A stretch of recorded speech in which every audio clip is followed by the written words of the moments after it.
Hey everyone, my name is Danilo Petrovic. I'm Ilya Marchenko. I'm Denis Kudla. I'm Evgeny Donskoy. I'm Henry Laaksonen. I'm Peter Torebko, and you're listening to the Game to Love podcast.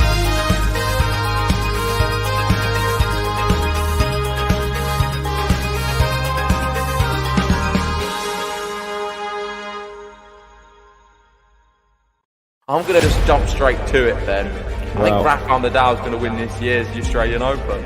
It's going to be Daniel Medvedev. I think he came close last year. He won the US Open on hard court. And that's what I think. I think Daniel Medvedev turned the corner in Grand Slams now. I don't know how he's going to beat Medvedev in that final, but I'm going to be cheering him on. If he's there, I want to be full guns blazing supporting him. But let's go Rafa, let's get 21.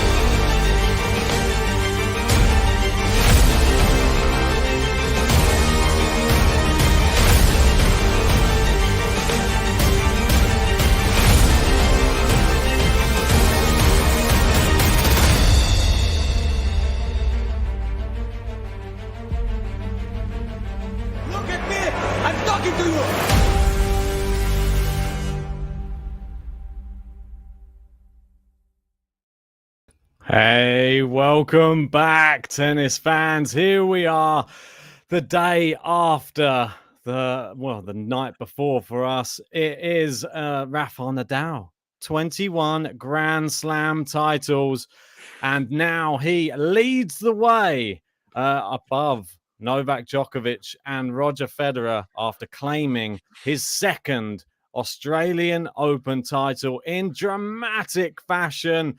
People were saying, it's all over. He's 2 sets to love down. But never count out the Spanish bull, because he came back and won in 5 hours. And I think it was something like 13 or 30 minutes, something like that. I've lost track. I'm lucky I've even got a night's sleep. How are you doing, JG? I'm feeling like $1 million. You could even say $1 billion. Top of the world right now. I had a nice 8 hours sleep. I'm recovered, fully fit, healthy, excited. This is a podcast. Usually we prepare all the tweets and we go through them all. We order them. We have a little talk backstage, talk about how we're going to go through it. None of that today, because there's so much to talk about. Rafael Nadal has just won his 21st Grand Slam, his second Australian Open, defying the odds. The AI, artificial intelligence, had Medvedev to win 96%. They gave Rafael Nadal 4% chance. He was love 40, trading 3-2 in the third set. He looked down and out. I had zero faith, and I don't think I'm ever going to forgive myself for that.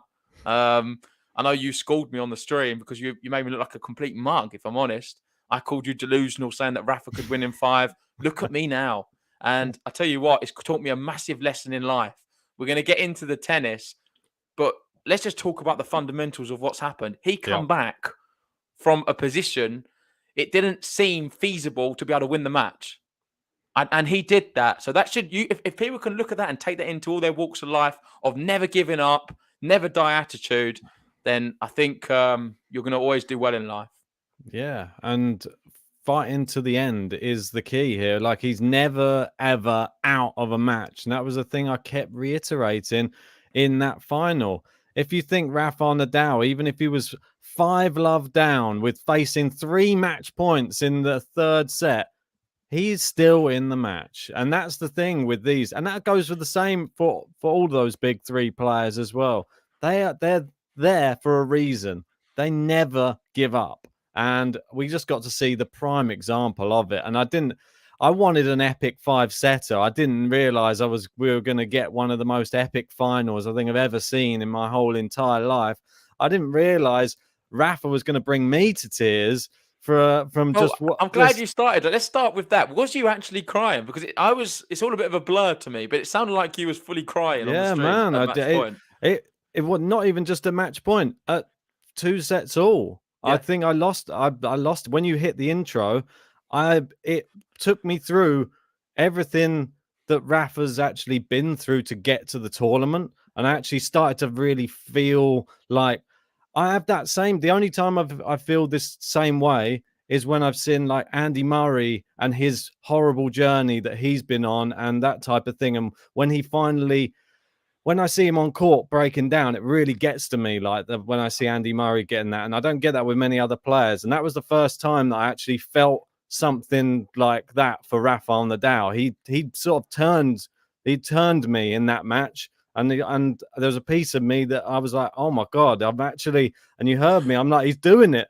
He's doing it. I felt like I was like, this is incredible. I don't know what I'm witnessing right now. He's actually doing it. And even though I said, oh, will it be the repeat of like the Medvedev when he beat him in the reverse of when he beat that and then Medvedev win the fifth? 2019 US Open. I think we know that when Rafa's just won 2 sets on the bounce, coming back from 2 sets down, your brain's telling you only one thing. He's going to do it. It's like a steam train coming at you. He's like a ball. He's storming towards you. And I just knew in my head, he's doing it now. I just couldn't believe it. I was like, literally, it doesn't happen often. I think the last time Rafa won from 2 sets down was 2007. But correct me if I'm wrong on that stat. Just something I'm trying to remember. And also, if anyone wants to share any stats throughout this podcast, feel free to put them in the live chat. There's so many to go through. We do have some tweets, but I'm sure we've missed loads of good ones as well. So if you have a cool stat, share it. There's just so many with Rafa, and especially this match. And I felt similar. So for me, after we pressed that intro to go into the 5th set, it was extremely emotional. As you know, I left the stream a little bit before. I was feeling very unwell. In normal times, I wouldn't return. I just had something come over me. I thought, I have to do this. This is the biggest, for me personally, being a Rafa fan, this is the biggest moment of my tennis life. Watching him go for 21, coming from where he's going to get Daniel Medvedev. And I just had to go through it. When I come off the stream, I don't know if I've told you, but I threw up. I was worse for wear. I wasn't in a good place at all. I come back and I just had I don't know. I felt some kind of spirit come over me. I thought, let's go through this. And what he showed in that 5th set was just magical, man. I remember the point where I think it was 2-all advantage. He hit that big. I think he set up for advantage on 2-all, and it was just a big forehand, and the crowd went crazy. He did a little fist pump. It was just special, man. He was just trying to get him going, though, wasn't it? I think he was trying to get himself going as well. And that was the thing. I know that you said, oh, I'm delusional, but I actually feel like I was suffering from some sort of delusion. I'd had about 3 hours sleep. I hadn't eaten, and the whole accumulation of 3 weeks of being on Australia time, and then a 7-hour stream we were doing. By the end, I don't know. I didn't know where I was. I didn't know what was going. I was just immersed in this sort of soap opera we were watching on the court. And it was almost like it was meant to be. It was just like the end of an amazing movie where just that was the ending. It was just like that was always destined to happen. And you didn't expect the ending sort of thing. And then when you saw it, it was just overwhelming. And I think even for someone like me, and I don't get emotional when Rafa wins normally. Never have. We had before. Jamie, there was a super chat saying we've converted Ben to a Rafa fan. You just love to see it. And I know Jamie loves it too. I saw so many great comments in the live chat. Shout out to everyone here. If you haven't already, hit the like button. You got Kaz saying, hi guys, have you recovered from the excitement? I've watched it today just to check. I did not dream it. It does seem a bit like a dream. And there's one thing I've not been able to do, and that's watch sort of an extended I've seen highlights, but I want to watch I think there's an extended highlights version which I've not been able to have the time to watch yet. So I need to really go through that. I've been listening to the 2 press conferences in depth, and I watched sort of the mini highlights. But for me, this match, to show it justice, you need to watch like an hour highlights if it's possible. Just something a bit extended. Or maybe I might even watch the whole match if I ever have a 5 hours spare, which is unlikely. Good one with that. But yeah, let's go through some of the tweets anyway. Here we go. Rafa reigns again. There you go. What there an he image, is, man. When I see this image, the one thing I think of is just kind of disbelief. I know I did predict him to win this event in the bracket. John did say it quite nicely on the Silk report. I've got to hold my hands up. Did I really believe it when I was doing it? Not quite. So I can't really take too much praise for it. It was more of a heart move. I'm going to be honest there. Don't get me wrong. I feel like he's always in the hunt, and I gave my reasons for it. But he didn't have to play Zverev. He still beat Medvedev in the final. Medvedev is the ultimate player to beat right now. So, yeah. I just to think this guy was not going to be playing tennis, and he was close to retirement a few months ago. I wasn't sure if he's going to be playing any tennis, let alone the Australian Open. His worst slam, the one he doesn't do very well at. He's already lost a few finals here before. Yeah. So much disappointment. I've seen a few images as well. I don't know if it's on one of the tweets. We've got Djokovic sort of handed in the water bottle on one of the defeats in the final.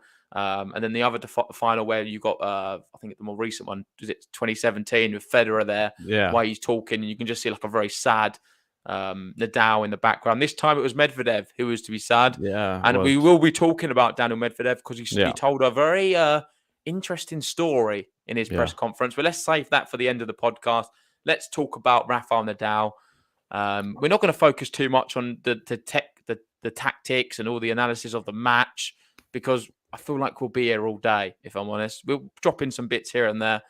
I think I want to talk about more what this now means for tennis and what it means now for Nadal, the first time in his career to be leading the Grand Slam record, only 2 behind sort of Serena Williams, who's got the most. Special, man. And the most on the men's, of course. I thought, one of the interesting things that I was sort of thinking about, because it's been it feels like I've had to take a long time to try and digest sort of what happened and try and think about it from like a sort of outside perspective as well, just to try and come back down to earth and try and think like, all right, there was a lot of emotion going on there. Let's try and analyze the match and how it played out and look at it from more of an objective perspective, so to speak. Yeah. And there's going to be I've seen a lot of people already coming out and they're sort of saying, oh, yeah, well, he only won it because Novak wasn't there. I actually think that if Novak was there, this would have still been a really, really tough match. If he'd have had to play Rafael Nadal, look, Daniel Medvedev beat Novak straight sets in the last Grand Slam final, and he got to the final last time. And it's always a close match between those two. This was a close match between these two, and it seems like, I mean, you can't really say he would definitely beat anyone like Novak, but I think that there was just something. Tennis match doesn't quite work like that. The reason being, work. No. Zverev slipped up, never beaten a top 10 player in a Grand Slam. Djokovic would have been in that semi-final, let's be honest, and he would have played Rafael Nadal. For sure. So therefore, most likely, Nadal would have had to beat Djokovic and then Zverev. So there's Djokovic, then Medvedev, sorry. Yeah, I mean, it would have been tough. Another dynamic altogether. We can't really talk about that. Nah, and I've seen a lot of talk about Djokovic and other sort of fans saying some really strange, bizarre things. But I think we should save that thought for later on as well when we get to one of the tweets. Just before we do, though, we've got Jamie in the chat saying, what blows my mind, cheers for the super chat, is he's past Federer, the guy he chased his whole career. Yeah. It does seem like I've not really thought about that yet. It is mad, the fact that he now is just leading. He's overtaken Federer. Federer is no longer at the top. I feel like Federer, for as long as I've been alive, has always been the guy at the top. Yeah. No, they've all been chasing him. This is the thing. They've all managed to get level, but now the first time we've seen someone push past. Everyone's expecting Novak to do it as well. I'm pretty certain that he probably will if he does play a few more slams. But Rafa's the first guy, and that was sort of the original rivalry, wasn't it? The Federer-Nadal rivalry. And it's just, I'm glad because we got Federer actually came out and actually like put a statement out as well. I've got it in one of these tweets, and Novak did as well. So let's have a look at what Federer was saying to him. So, what a match to my friend and great rival Rafael Nadal. Heartfelt congratulations on becoming the first man to win 21 Grand Slam titles. A few months ago, we were joking about both being on crutches. Amazing. Never underestimate a great champion. Exactly right. And your incredible work ethic, dedication, and fighting spirit and inspiration to me and countless others around the world. I'm so proud to share this era with you and honored to play a role in pushing you to achieve more. As you have done for me in the past 18 years, I'm sure you have more achievements ahead. But for now, enjoy this one. What a lovely message. Yeah, yeah, it's classy. It's what something you'd Yeah, expect from Roger Federer. It was a really nice one, and to be equal as well, I thought Djokovic one was pretty nice as well. And I yeah, the like the fact Djokovic that one. it was instant. He spoke about Ashley Barty and instantly congratulated Rafa as well, saying congratulations to Rafa Nadal, 21st Grand Slam, amazing achievement, always impressive fighting spirit that prevailed another time. Well, this is a bit of Spanish. Enhorabuena. Enhorabuena. Yeah, there you go. Medvedev, and he tagged the wrong Medvedev here. That's not actually Medvedev's at. Is it not? Just some random Fake guy. Daniel Medvedev. Brilliant. But yeah, he did correct it afterwards, saying gave it his all out there and played with the passion and determination we have come to expect from him.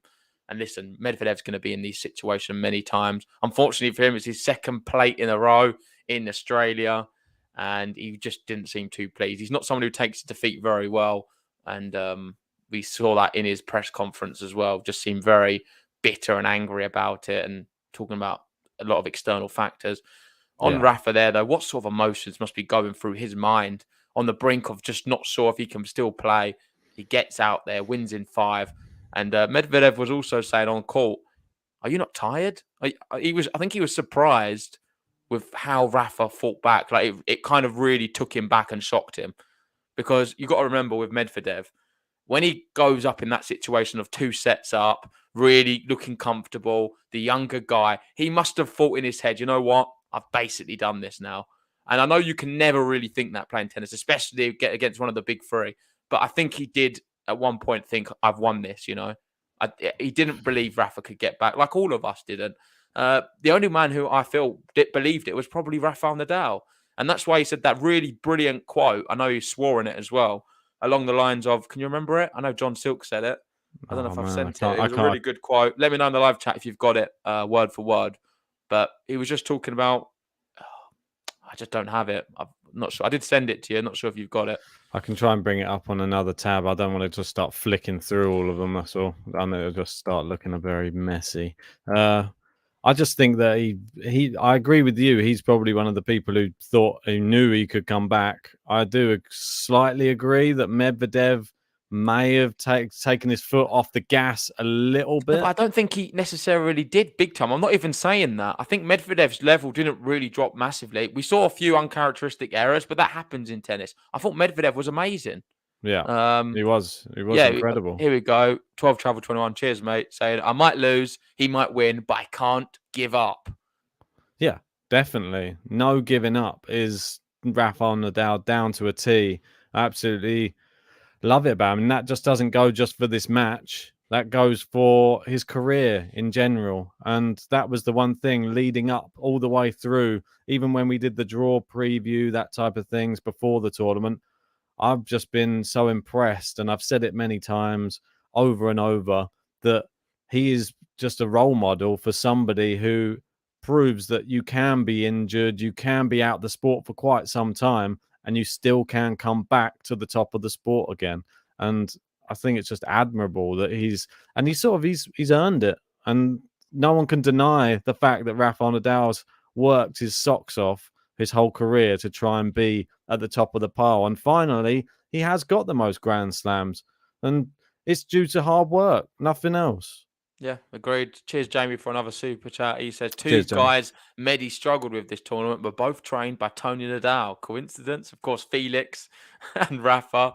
Maybe Tony's got the magic medicine, the magic sauce on how to beat Daniel Medvedev. But Felix didn't quite get there. He got match point, but not close. No cigar. Very close. Let's move on to the next one. Yeah, I was going to say. So this one. Oh, here we go. I did say this. Last time Rafa came back to win a match was 2 sets to love down was in 2007. It's a good one. Yeah. Moving on.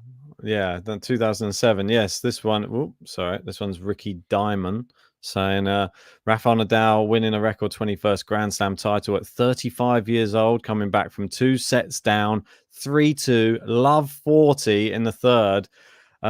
And physically wearing down a 25-year-old ranked number 2 in the world after more than 5 hours is quite simply the most amazing feat in tennis history. I don't disagree, to be honest. Is it a bigger comeback than Roger Federer when he come back in 2017 and won? I think it is. Yeah. Like, and people are probably going to say, well, but what about Novak at Roland Garros last year as well? He came back from 2 sets. He had that long 12-minute game in the 3rd set. Nah, but But it's different, man. It's different. You It's sort of listen, expected Djokovic to do it. That's what I with mean. the word comeback. John said this as well. There's so many ways you can look at the word comeback. He came back in the set. He come back from his injury. He's Yeah, come back I to know. life. He seems to be serving good. There's a few double faults as well from Rafa, which worried me throughout.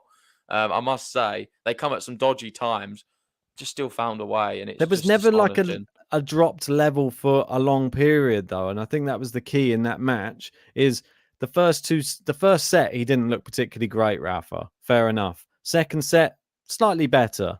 Third set, I think there was the smaller dips, but there were signs of life coming from Rafa. He started going for a lot more shots. There was an extra 10, 15% on every forehand, and he was trying to actually hit winners past Medvedev. And Medvedev was struggling to get a lot of them back. He was scampering side to side.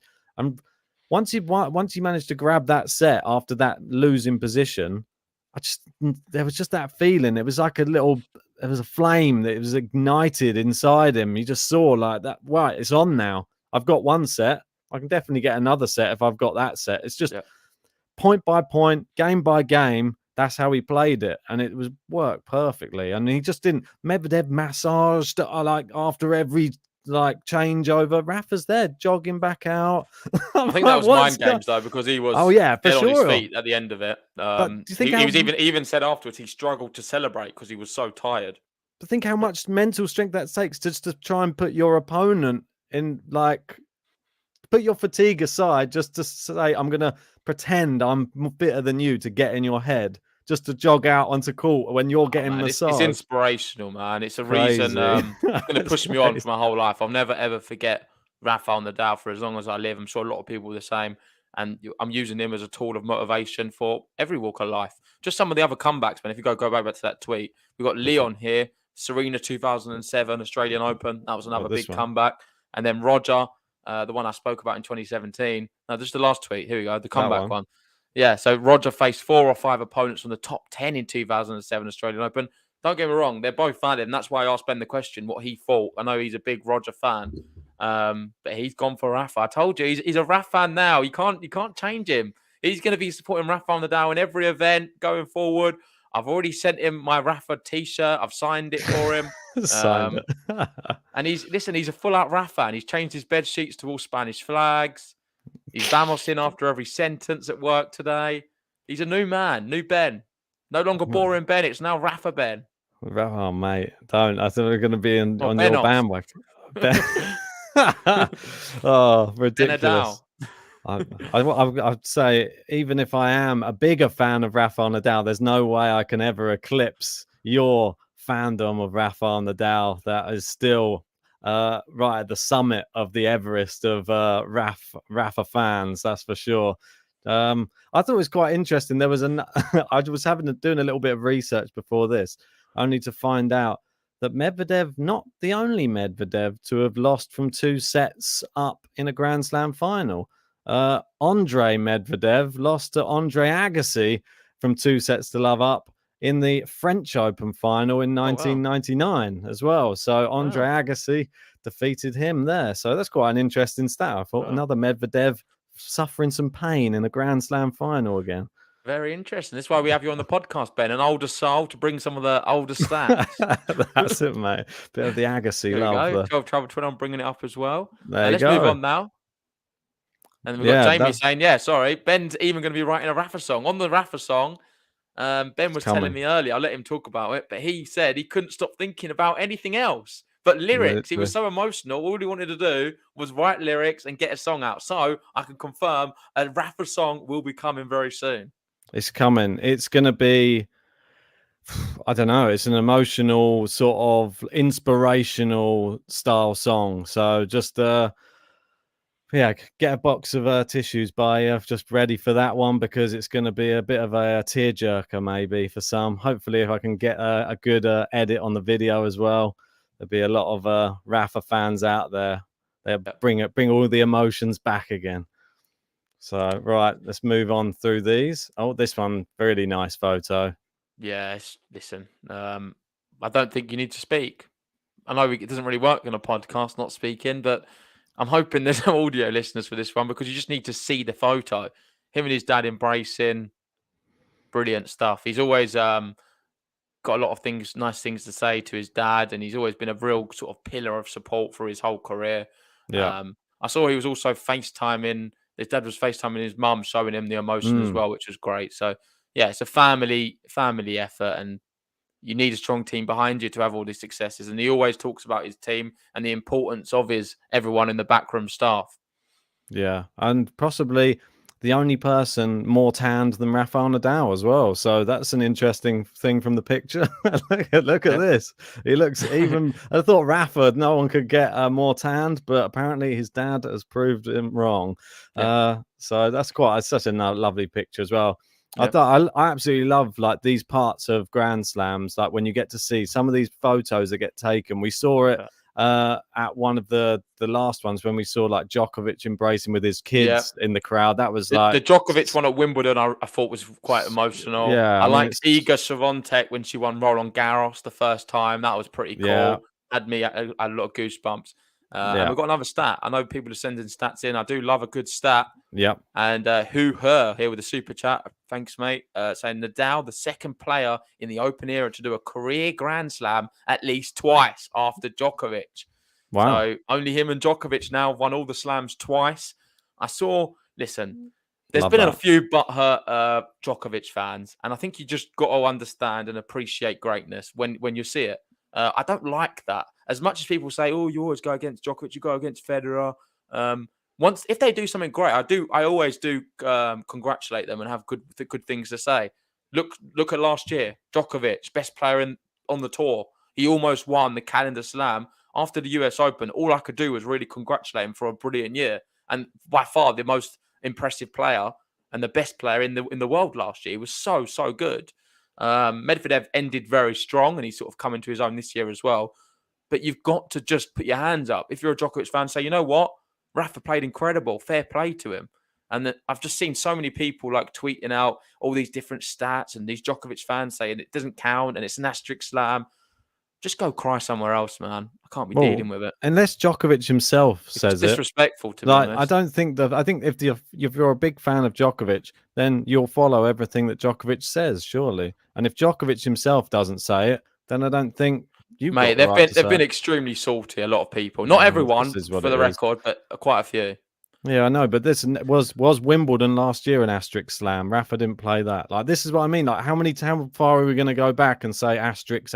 I think people have to still win 2 weeks worth of tennis when they're at a Grand Slam, and anybody who does that is a legitimate champion of a Grand Slam. Doesn't matter who it is. Dominic Thiem, he's still a legitimate Grand Slam champion for me. He still had to win 2 weeks of tennis to be able to claim a title. He won from 2 sets to love down as well in a Grand Slam final.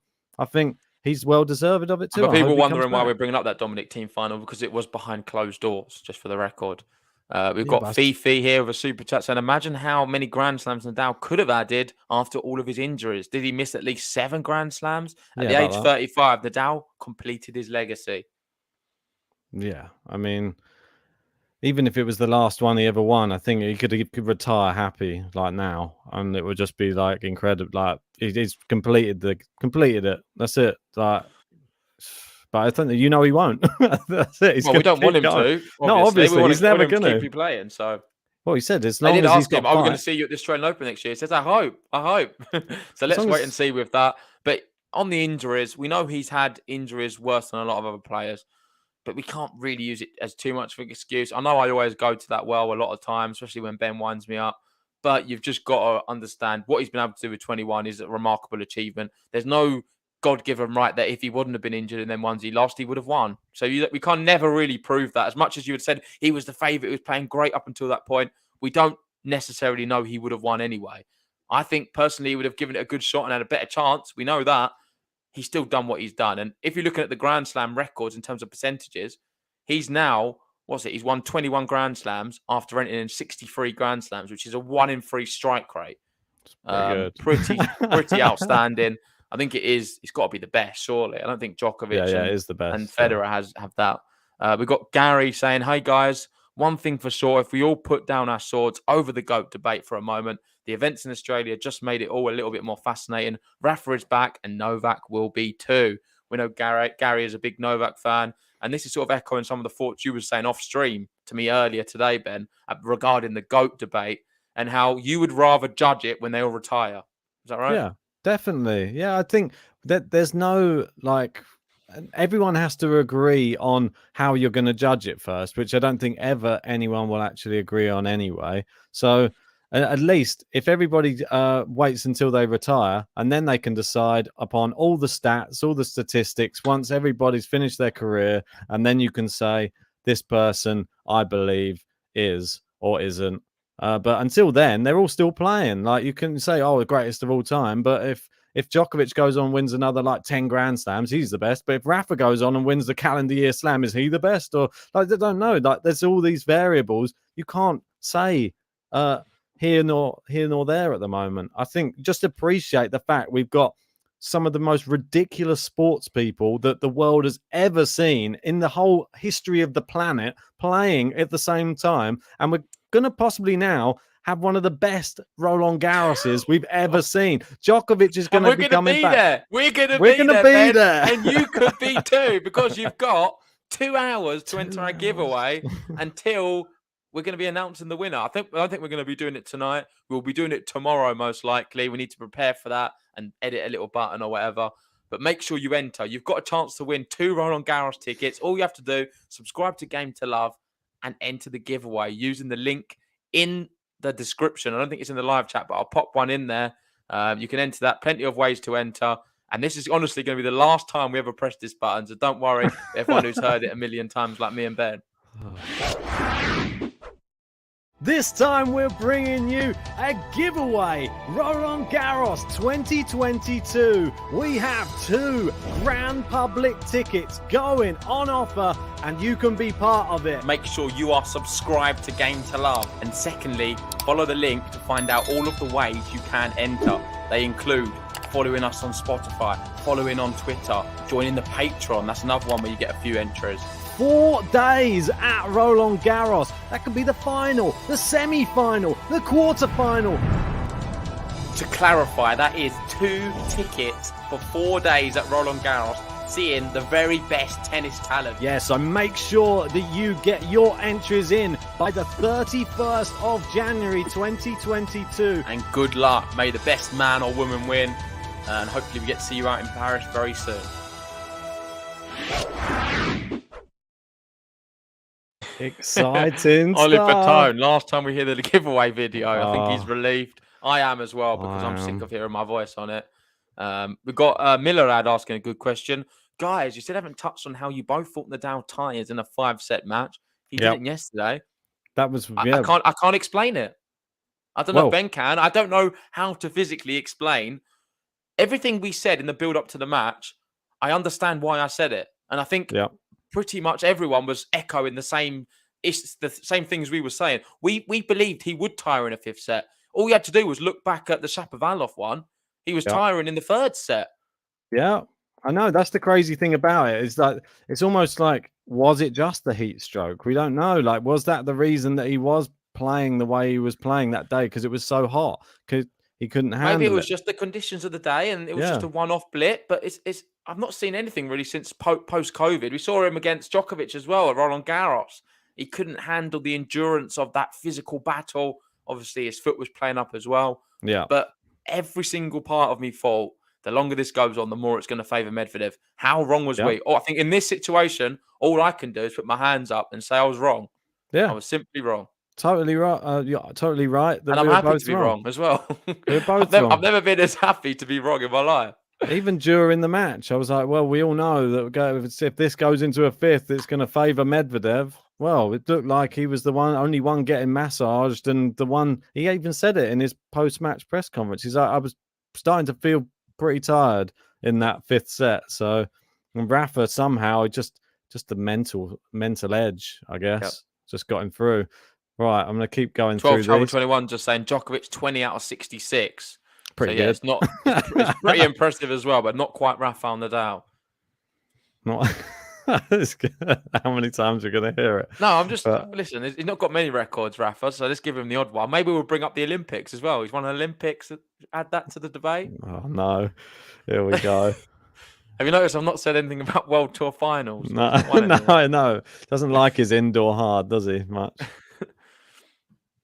Right, here we go. So this one just telling us the actual time stamp of the final. 5 hours, 24 minutes. I didn't envisage it going 5 hours, 24 minutes. I'm going to be honest with you. I thought maybe 4 hours, maybe even 4 and a smidge, 4.5. 5 hours, 24 minutes.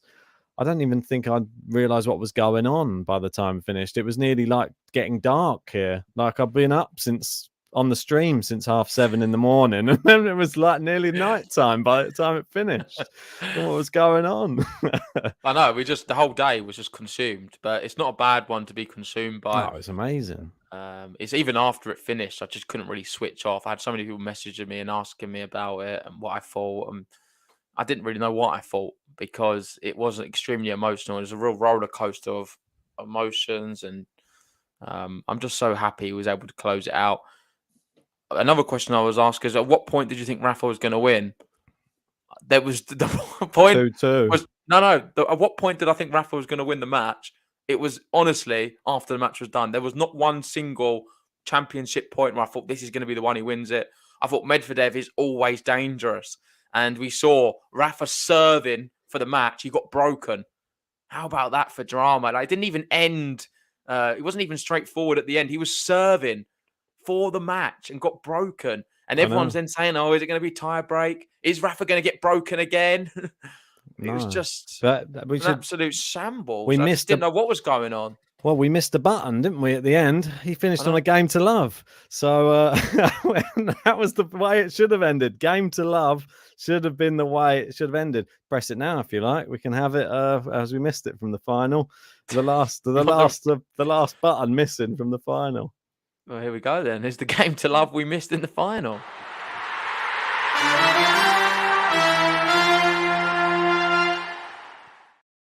Oh, I feel better now. Do often. I feel a bit better. But it's crazy because that, out of all the things and all the headlines and the amount of times we celebrate game to loves on Game to Love, we missed the game to love on the final thing.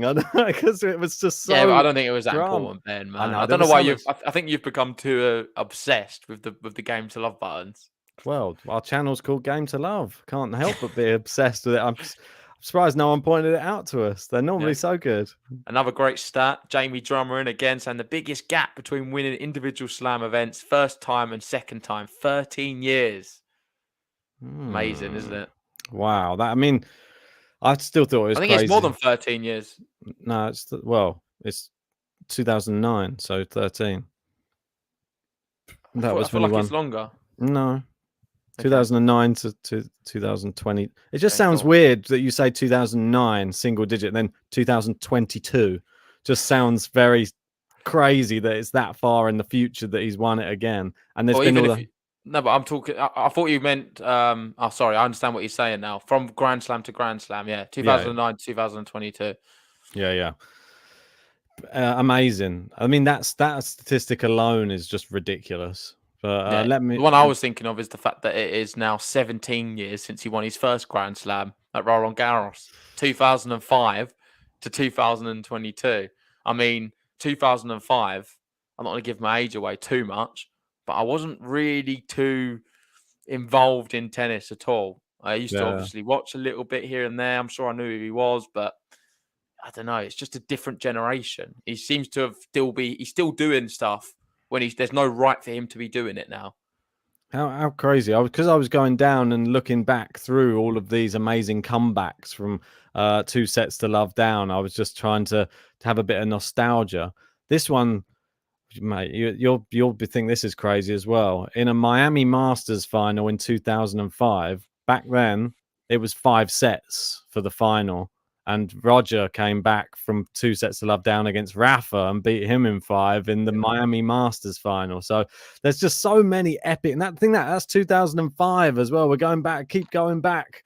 We've had 2009. Go back further. Won't stop, will it? These guys. It's just so crazy. And don't get me wrong, I feel like I don't know what tennis is like without Rafa. So for me, when he does eventually retire, I am going to be a bit of a lost soul. I can't imagine watching a tennis season and not seeing him. Yeah, it's going to be crazy. Well, we're going to have to get used to the potential of Roger Federer suddenly departing at some point because his days are sort of numbered. I think he even knows that. He's only got a few tournaments a year right now. And wow, I'd say that Nadal, Djokovic have got more gas in the tank, that's for sure. At least a few more years on the tour. But when they're gone, we're hoping that there's going to be a nice overlap where we get the likes of a Carlos Alcaraz or people like that coming through who take up the mantle. I don't want to just see it go like, oh, they fizzle out and then there's no one there who really wants to like take it on. I want to see that next generation go, right, I'm going to take 1, 2, maybe by the time they retire, I want to see somebody have taken like 3 Grand Slams and have a nice little run going. And you think, oh, we're in good hands now. Like somebody's going to take it on and they're going to be the next one to push the narrative and then the next big rivalry potentially. Well, I'm glad you mentioned this because it's a nice segue onto the next thing we can talk about, and that's Daniel Medvedev. I don't know if you've got the story of him after the match. If you've got a tweet to share that would be awesome. I'll have a look, see if I can find one. 1 second. If not, I can send you it. But the story he sent was about his dream. I forget exactly what it was called. It was the dream. The Kid Stopped Dreaming story by Daniel Medvedev. Yeah, I listened to it. I know. I listened to the press conference when he told the story. It's quite sad, to be honest. I'm not going to lie. I was a little bit. It made me feel a little bit. I don't know, deflated. Like thinking that he's such an amazing tennis player, and to be coming out of a slam final feeling like this, just based upon how the crowd reacted to him. I don't think that's... Well, here's some quotes from it anyway. So he said, I'm not sure after 30 years I'm going to want to play tennis. The kid was dreaming isn't dreaming anymore in me after today. Of course, it's a long, long story, so we're not going to go through all of it. He was also talking about the fact that a lot of people always come up to him and saying, you're the next gen. You're the guy we want to see go and beat the big three. We can't wait for you to be able to do this. But yet, he's never seen anyone cheer for him in a final or in a Grand Slam. There's always against the opposition. He spoke about his nationality as well, about being Russian and how that feels. He feels like everyone's against him. And I understand what you mean. It is very sad. The one thing I would say on the other side of it all, though, is I think he's got to understand what was happening here and take a bit of a not so self-obsessed viewpoint from the whole thing. You've got to understand Rafael Nadal is going for the 21st Grand Slam. And he's someone who's an extremely popular player. I don't think it's necessarily against him. It's more the fact that everyone's just supporting Rafa. He shouldn't take so much offense and personally to him because I don't think it is really necessarily about that. No, and I feel like he will have his time. Ultimately, he keeps playing the tennis he's going to have. He's going to be one day admired by like a Rafael Nadal. And he's going to be one where everyone's cheering against probably some new kid on the block. Well, everybody has the same problem when they play Federer at Wimbledon and that type of thing. It's the same difference. Did that affect Djokovic when he played him in the Wimbledon final? No. Still beat Federer. Like that type of thing. You have to just overcome that adversity. Djokovic is probably one of the best players. He knows what he's up against when he goes out there against the crowd. And he knows he gets their respect after winning in the face of adversity even more so than when they're cheering him. So he just keeps on plugging away and he earns the respect and he does get the cheers eventually. That's what you got to do. Medvedev was saying he may not play Roland Garros. He may not play Wimbledon. If there's an event in Moscow, which is just before, he's going to select that over there because he's got Russian fans there, people who support him and who are behind him. You've got to remember, and this is a really good comment as well, because I was going to talk about this. The French crowd always cheered for Federer in Paris. Did that stop Nadal from winning? No. I remember Rafa a lot of times at Roland Garros at the start. He was booed. He wasn't supported at all. I can guarantee you now in Philippe Chatrier, that's not the case. But everyone starts somewhere. And I feel he is sort of at the stage now where he's won one Grand Slam. He's starting out in his career of becoming a real great champion. I understand what he means with the disrespect, like all the shouting on his points and stuff. It does frustrate me. Yeah. I do feel like the Australian crowd sometimes can be a bit They got kicked I'm out. going to pick my words, but they are a bit disrespectful and not so nice. They're just a bit leery and over the top. You would never see something like that at Wimbledon, would you? No, they would not allow it. You would just be ejected. Yeah. I think some of the people are just a little bit more respectful because it's seen as one of those tournaments. But I go back to what Medvedev said in one of his earlier matches in the tournament. Obviously, when he was down 2-0 against Felix, and he said, "Oh, how did you get through that?" And he said, "Oh, I asked myself, what would Novak do?" Well, think about the same comment should be used, or the same thought process should be used when you're in this Grand Slam final. Then what would Novak do? Because Novak wouldn't come to the press conference and talk like this. That's for sure. What would Novak do? Novak would come to the press conference, be very complimentary and say, I'm going to get him at the next slam. I'm going to be at the next slam and I'll be at every slam until I beat the damn guy. That's the attitude. Adrian sums it up perfectly. He needs to understand that Nadal was making history and is very well respected. It's not personal to Medvedev. One thing what I don't tolerate, I understand, I like this story. I think a lot of it is in despite of the fact that he's lost and he's a bit hurt. I don't think he takes losses very well generally. And probably a lot of these things about him not playing Grand Slams and not ever going to retire from tennis or something, that's a load of, I think he's over-exaggerated things, if I'm honest. And after a few weeks, it's a tough loss to take. He's going to bounce back and be back winning Grand Slams and playing at the top again. Hope so. But, sorry, what was the one thing he did do I didn't like? Meg's bringing it up here.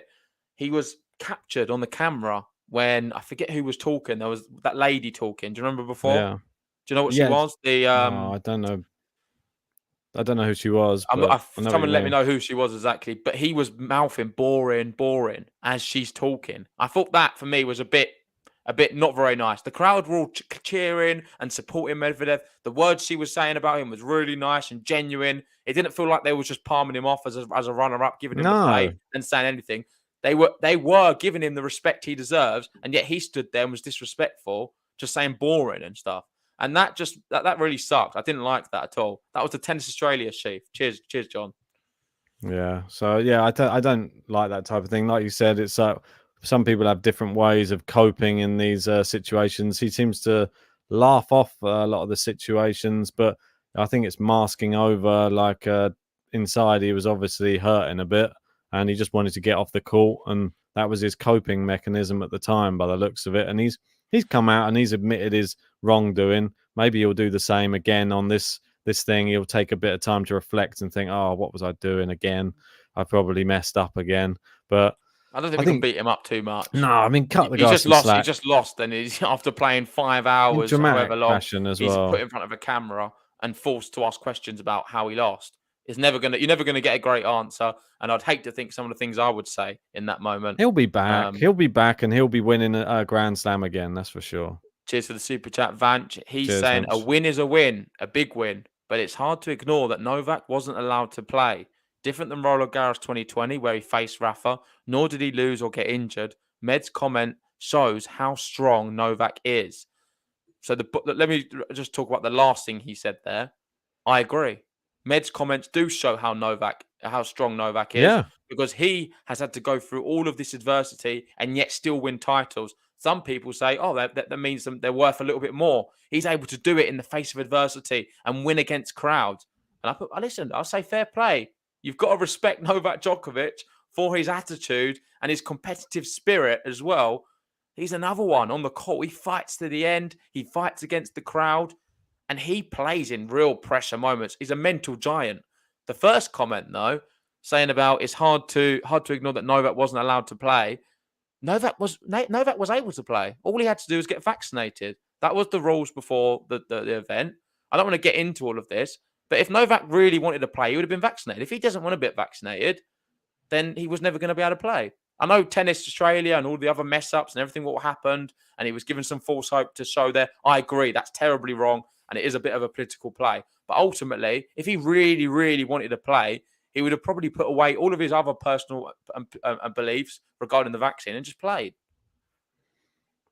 Quite possible. I don't really want to go into... Quite possible, it's the truth. If he wanted to play, he could have played. I don't really want to go into the whole Novak Djokovic saga again. to be honest. I mean, Yeah. because we know that his medical exemption got accepted, and then they just kicked him out anyway. So I don't really want to go down this because it's just going to open up a can of worms again, and everyone's going to be talking. We're here to talk about Rafa Nadal's achievements, not here to talk Vance about. just sent a super chat in asking about it, so it's only fair Well, yeah, to no, address it. I've just addressed it before that. I said, yeah, Novak, do what Novak would do. That's what I said. If he took that same advice he took from that match against Felix and took it into that match against Nadal and the press conference, because it's not just do what Novak would do in the match, do what Novak would do in the press conference as well. Novak wouldn't come out and talk like this at a press conference. Novak would be looking forward to Roland Garros or Wimbledon and saying, I'm targeting them as my next Grand Slam victory. Not, I'm going to boycott them and I'm going to go and play in Russia. That sounds bizarre. Yeah. Okay, let's move on to the next one. So, apologies. Here we go. Here we go. Roland Garros. This is the next one on the horizon. So we press that button again? No, we're not. Nadal going for 22. Djokovic may be back. Surely Tsitsipas will have a lot to say. And the one guy nobody's talking about yet has been the most successful against the big three in recent years, Dominic Thiem. Of course, this tweet was written before Dominic Thiem just pulled out of Cordoba with yet another injury. But from the looks of it, it doesn't seem too severe. Just something to do with his knuckles. And he will be back very soon. But yeah, great tweet. I really like this one. Roland Garros is set to be a blockbuster. We know we're not going to be seeing Federer there. Djokovic, I'm not sure, 50-50 for me that he's going to be there. Tsitsipas plays very well on the clay, and he's already shown to me Australian Open. Another one we can't sleep on. I thought we had a really impressive Australian Open. Everyone was writing him off, and he played very well. Had some great stuff. It was a good match against Medvedev. Getting Tsitsipas. closer. Getting extremely close. Don't write him off, Roland Garros. He's going to be right up there, one of the favourites for sure. Got all the way to the final last year, 2 sets up and then lost. And Dominic Thiem, if he can sort of sort out this next injury he's got, then that'll be awesome. You never know. Might even see Del Potro because I heard he's on his way back. Yeah, indeed, Matt. I think that's one of the last tweets that's coming up, to be honest. What was this one? This one's a tired but overjoyed Rafa. This is an interview. I don't think we're going to watch this now. I think just pause it on the top though, Ben, because I think I was going to buy you one if you want one, just for the stream. Now you've joined the Rafa fans. I was thinking maybe you can get one of these T-shirts with the 21. It's quite a nice T-shirt, isn't it? Clever. It is clever. I know you like your graphic design. Why not? Do you reckon he designed that himself? Definitely not.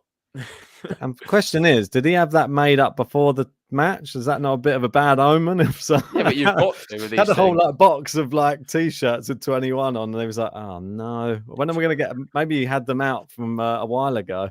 He was like, "Oh, I haven't been able to unbox them yet." You've got Gary and saying best event of the year could be Wimbledon. Maybe the last time the big three will be together. Yeah, I predict it is going to be the last time we see all of them together. I think Federer is going to try and it's going to be sort of a farewell event for me, for Federer. It'll be great. It'll be another really emotional one, Ben. Let's be honest. Well, how amazing would it be as well, the fact that now, because Federer's dropping down the rankings, potentially, I'm not sure what ranking he's going to fall sort of come Wimbledon, but it is possible he gets drawn against, say, Djokovic first round. We could get a Djokovic Federer first round at Wimbledon. And I'm assuming that one will be on the centre court. Maybe. I don't think that one's on court 2. No, I don't think they were. Yeah, court 1. Yeah, for sure. They'll be sliding all over the place. Yeah, we might get Andy Murray, Roger Federer first round. Who knows? You never know. two wild cards just go up against each other. Who knows? Right, move through. Oh, yeah, there's the news. There it is. So Juan Martín del Potro confirmed for Buenos Aires and Rio de Janeiro. Listen, we've got to end with some positive stuff. This is just the greatest of news. I think it brings everyone together. Whether you're a Djokovic fan, a Rafa fan, Andy Murray fan, Raducanu fan like Ben, everyone likes Juan Martín del Potro. Yeah, they do. He's just one of the biggest legends, one of the only players who can actually wipe the court with a few of these big three players. If he's playing his top tennis, it's a scary prospect. Hits the ball harder than anybody I've ever seen on a tennis court. I hope he can come back and he can still have some good movement. He can still have some big shots and he can give us some big performances. I think the crowds would be packed for him as well. Yep. Anja here, one of our new members, saying, I just joined you with this Australian Open. Are you going to comment on the next tournament, not Grand Slam? Yes, we'll be doing a few draw previews after this one. The tennis has kicked off in Montpellier, Pune, and Cordoba. We're going to be doing draw previews for all of them, so make sure to join us as soon as this one finishes in another stream. We've already done the brackets because they've already started. We're just going to take you through our picks and our thoughts on them events. So don't go anywhere. Yes, the last one on here. Oh, this was. I don't know if you wanted to touch on this one first, and then I'll go to something a bit more light-hearted afterwards. Yeah, this is probably not the best way to end. I don't know why this one's right at the end. This probably fits nicely with the Djokovic stuff. But this is one of the prime examples of the saltiness. Djokovic comes out, congratulates Rafa. Fair play. Respect. Damien Zmer, some kind of childish thing from him. I don't think many people can defend it, but this is what he said. Let's just go to what he said because I don't want to read the top. Anyone can win a Grand Slam without Novak competing and go down. Still the GOAT, Joker. Well, let's go to the top bit, Ben, because if anyone can win a Grand Slam without Novak competing, what were you doing then? Because you entered the Grand Slam and you went out to Pablo Andahar and you got battered by Pablo Andahar. I think there was a few free breadsticks in there. So listen, you're just a complete embarrassment, mate. And he's on my blacklist. I don't think I can ever support this guy ever again because I don't know what's wrong with him. I just can't stand people who are like this. Just such a sore loser. So if the Conor McGregor was there, Who even is he? He's not even a good tennis player. That's what I mean. Conor McGregor would be like, "Who the f is that guy?" That comment fits. This is a professional tennis player. Like, just get a grip, man. Yeah. Anyway, I don't want to like. What do you have to say about Damien Zmer? Are you a big fan of him? I'm not really. I mean, it is what it is. He's trying to have a joke, but there's obviously an element of him just wanting to be a big Novak fan in there as well, which don't know. I'm not going to even really take anything he says. I feel bad we've given him a platform, to be honest. This has probably got more views than his Instagram. So let's take it. Let's take that off. Let's not promoting Damir's negative thoughts. There's no need. And let's end with some positivity because I know that we would love to see something. Huh? No, sorry. Well, I'm still not recovered. Anyone can win it, but he can't. Why didn't he win it one then? Well, let's go to something more positive. And there were some people celebrating Rafael Nadal. There was a lot of emotion.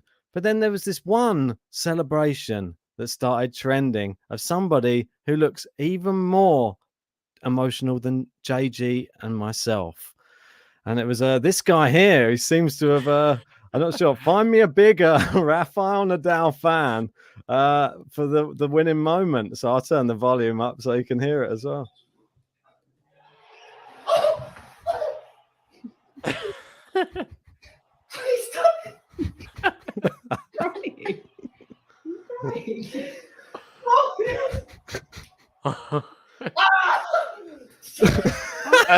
Let's go! Come on! Oh, genius. I mean, it's a great video. I mean, I feel like people don't know my general celebrations because they always see me on the stream. But usually, if I was watching Rafa and he wins, I remember a few Roland Garros he's won. My go-to celebration, it's always in the same room of the house. I remember I get up and I run around. I'm not someone who stands still like he does there. I would just like dart around, just like running, just with pure excitement and joy. But yeah, that's a very well, it's expensive one if you've got an expensive t-shirt on.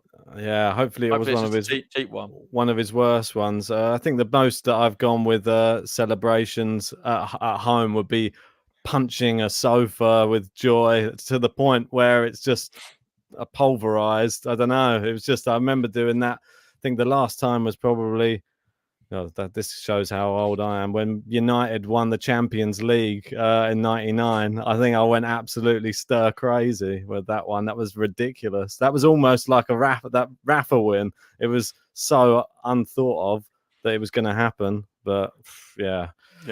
Hard to control. Her here saying, enjoy the big three while they're still playing. We'll never see the likes of them again. They're special, definitely. Vance saying, JG, I saw the same comments when Novak won Roland Garros 2016. Listen, I agree. I've seen them as well. When you get sort of Federer fans and Nadal fans coming out saying, disrespectful things. There's no place for that either. I'd call it out just the same. I don't understand why people feel the need to have to put someone down just because they've achieved something great. Just respect everyone for their own regard. It's all right to have your favourites. Obviously, everyone knows who mine is. Doesn't mean you disrespect everyone. I think David Zmer, idiot. But yeah. Well, Meg's Carpentry, want to say an absolutely massive thank you to you. You've sent us a donation off stream. I can't say thanks enough. That's a huge donation as well. That just means the world. How generous are you? I mean, you're already at the top of the Australian Open top tippers, and I think you've sealed it. I think you are the champion of the Australian Open top tippers. And we can't say thanks enough. Really do appreciate everybody who sends in their donations.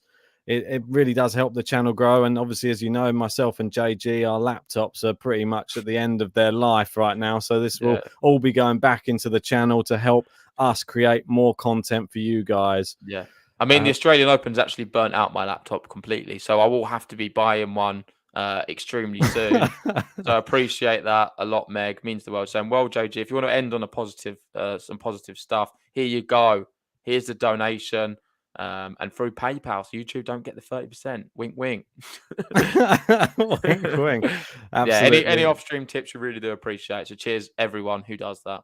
Definitely. Well, Rafa song going to be coming soon. I need to go away and work on that probably tomorrow. I don't think there's going to be time tonight, but tomorrow I'll try and work on that for you guys. And then hopefully with the help of Dylan, another guy you've seen in the live chat, that'll be coming to you hopefully this week. So stay tuned to the channel and join us for the draw previews that are coming up next.